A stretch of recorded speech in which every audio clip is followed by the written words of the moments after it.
வணக்கம் விஜயன் ஆன்மீகம் சேனல் நேர்களே, நான் உங்கள் அன்பான சயின்டிஃபிக் வேதிக் அஸ்ட்ராலஜர் அஸ்ட்ரோ அரஞ்சி பேசுகிறேன். நல்லது நினைப்போம், நல்லதே நடக்கும். இந்த வீடியோவில் நம்ம என்ன பார்க்க போகிறோன்னா, மே 2026 ரிஷபராசிக்காரர்களுக்கு எத்தகைய ஒரு மாதமாக பலாபலன்கள் நிறைந்த ஒரு மாதமாக இருக்க போகுதுங்கிறது சயின்டிஃபிக் வேதிக் அஸ்ட்ராலஜி முறையில் எந்த விதத்திலும் மிகைப்படுத்தாமல் மூட நம்பிக்கைக்குள்ள பரிகாரங்கள் அது மாதிரி விஷயத்தில் போகாமல் இந்த ஒளி தத்துவம் உங்களுடைய போன ஜென்மத்தில் செய்த பாவ புண்ணிய கர்மா இந்த ஜென்மத்தில் உங்களுடைய ஜாதகமாக கோச்சார அமைப்பாகவும் தசாபுக்திகளாகவும் எப்படி உருவெடுக்கப் போகிறது, எது மாதிரி விஷயங்கள் அடுத்து வரக்கூடிய அமைப்பு இருக்குது, எது மாதிரி வாழ்க்கை சம்பவங்கள் வரப்போகுது, எது மாதிரி விஷயங்கள் நமக்காக காத்திருக்குதுங்கிறது மே 2026 ரிஷபராசிக்காரர்களுக்கு எப்படி இருக்க போகுதுங்கிறது சயின்டிஃபிக் வேதிக் அஸ்ட்ராலஜி முறையில் துல்லியமாக பார்க்க போகிறோம். இப்போ பாருங்கள், ரிஷபராசிக்காரர்களுக்கு குரு 2ஆம் இடத்துலையே நீடித்திருக்கிறார். சனி 11ஆம் இடத்துல அருமையாக நீடித்திருக்கிறார். 10ஆம் இடத்துல ராகுவும் 4ஆம் இடத்துல கேதுவும். எந்த ஒரு மாற்றமும் மே மாதம் நடக்கப் போகிறதில்லை, எந்த ஒரு பயிற்சியும் நடக்கப் போகிறதில்லை. ஆண்டு கிரகத்தை பொறுத்த வரைக்கும் ஜூன் முதல் வாரத்தில் தான் குரு பயிற்சி ஆகுதுங்கிறது உங்களுக்கு தெரியும். ஸோ மே மாதத்தில் ஒன்றும் மாற்றங்கள் இல்லை, பயிற்சிகள் கிடையாது. அதே சமயத்தில் ரிஷபராசிக்காரர்களுக்கு அதிபதி சுக்கிரன், அவர் எப்படி இருக்காருன்னு பார்த்தீங்கன்னா, சுக்கிரன் ராசிக்குள்ளேயே இருப்பது மிகவும் அருமை.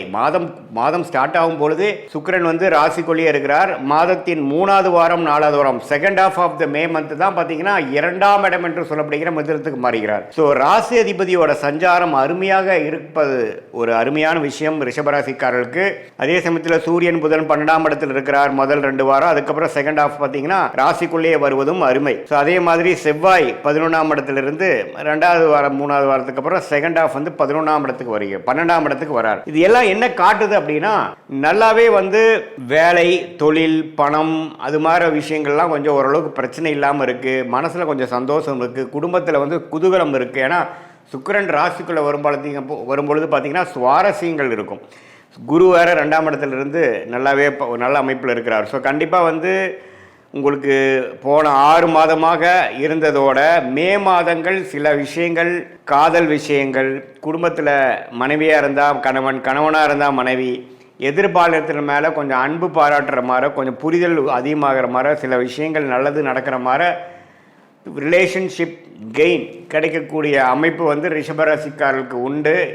சுக்கிரன் எந்த விதத்திலையும் பாதிக்கப்படாமல் ராசிக்குள்ளேயே ஆட்சி பலத்தோடு இருப்பது மிகவும் அருமை.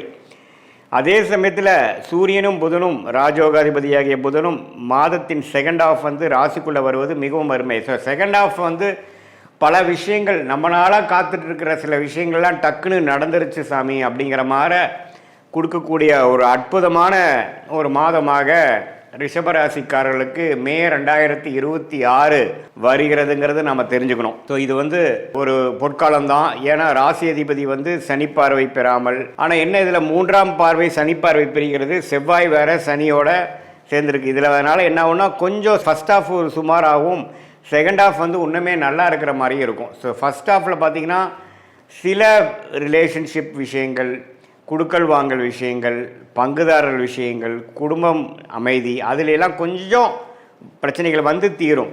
ஆனால் கோயிங் ஃபார்வர்ட் செகண்ட் வீக்லேருந்து தேர்ட் வீக்லேருந்து பார்த்தீங்கன்னா இன்னுமே கொஞ்சம் நல்ல பேச்சப் ஆகிறது, இன்னும் கொஞ்சம் பிரச்சனைகள் விலகிறதுங்கிற மாதிரி ஒரு நல்ல அமைப்புகள் இருக்குது.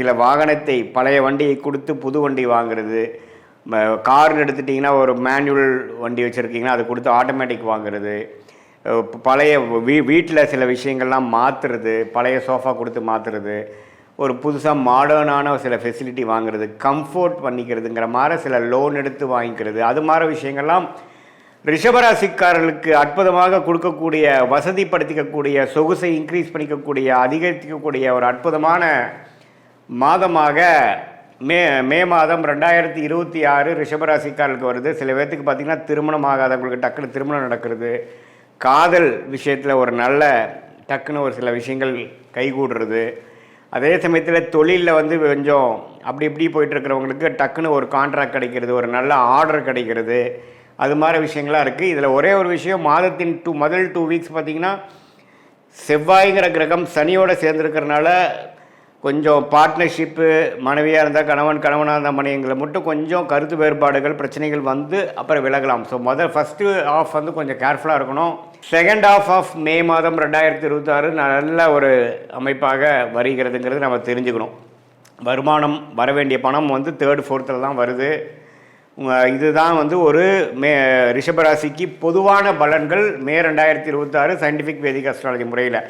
இது இன்னுமே துல்லியமாக நீங்கள் பார்க்கணும், என்ன மாதிரி தசாபுக்திகள் நடக்குது அப்படிங்கிறலாம் தெரிஞ்சு நீங்கள் பார்க்கணுன்னா உங்களுடைய பிறந்த தேதி, பிறந்த நேரம், பிறந்த உரை கொடுத்து உங்களுடைய ஜாதகத்தை திருக்கணித பஞ்சாங்கம் பிரகாரம் போட்டு நீங்கள் ரிஷபராசியில் ரோகிணி நட்சத்திரத்தில் பிறந்திருக்கீங்களா, கிருத்திகை நட்சத்திரத்தில் பிறந்திருக்கீங்களா, மிருகசீரிஷ நட்சத்திரத்தில் பிறந்திருக்கீங்களா, இப்போ உங்களுக்கு என்ன தசாபுக்தி போய் கொண்டிருக்கிறது, தசநாதன் புக்திநாதன் இப்போ நம்ம பேசுகிற கோச்சாரத்தில் எப்படி இருக்கிறார், என்ன லக்னத்தில் பிறந்திருக்கீங்க, அந்த லக்னத்துக்கு யோகமான தசைகள் போயிட்டுருக்காங்கிறதெல்லாம் சேர்த்து வைத்து இப்போ நம்ம பேசின பொது பலனையும் சேர்த்து வைத்து பார்க்கும் பொழுது இன்னுமே துல்லியமான பலன்களை எடுக்கலாம். இன்னுமே அதை வந்து நம்ம வந்து அடுத்து வரக்கூடிய ஷார்ட் டேர்ம் எப்படி இருக்குது, அடுத்து வரக்கூடிய லாங் டேர்ம் விஷயங்கள்லாம் எப்படி இருக்குது, எந்த மாதிரி விஷயத்தில் கேர்ஃபுல்லாக இருக்கணும், எந்த மாதிரி விஷயத்தை வந்து நமக்கு பிராப்தமாக இருக்குது, எந்த நேரத்தில் நமக்கு நல்ல மாற்றங்கள் உண்டு, எதை எப்போது எதிர்பார்க்கலாம் அப்படிங்கிற விஷயத்தை நம்ம தெரிந்து கொண்டேமானால் அதுக்கு தகுந்த மாதிரி வாழ்க்கையில் நம்மளுடைய எதிர்பார்ப்புகளையும் செயல்பாடுகளையும்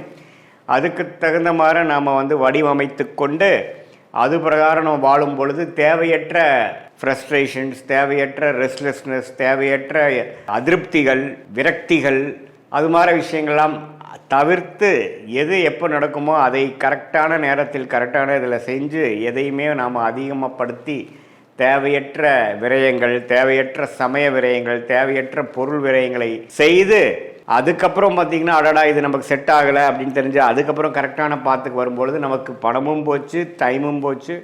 நம்ம ஒன்றும் 1000 வருஷம் வாழ போகிறதில்ல. நல்ல ஒரு ஆயுசு இருந்தால் ஒரு 75-80 வருஷம் வாழும் பொழுது அது நம்ம வேலை தொழிலுங்கிறது ஒரு 30-40 வருஷம்தான் நம்ம வந்து உருப்படியாக பண்ண போகிறோம். அதில் வந்து நிறைய தவறுகளும் பிரச்சனைகளும் தேவையற்ற விஷயங்களும் நாம் செய்யும் பொழுது நம்மளுடைய முயற்சியை, நம்மளுடைய வளர்ச்சியை நாமளே தடுத்து நம்மளுடைய வேகத்தை குறைக்கக்கூடிய அமைப்பாக போய்விடும்.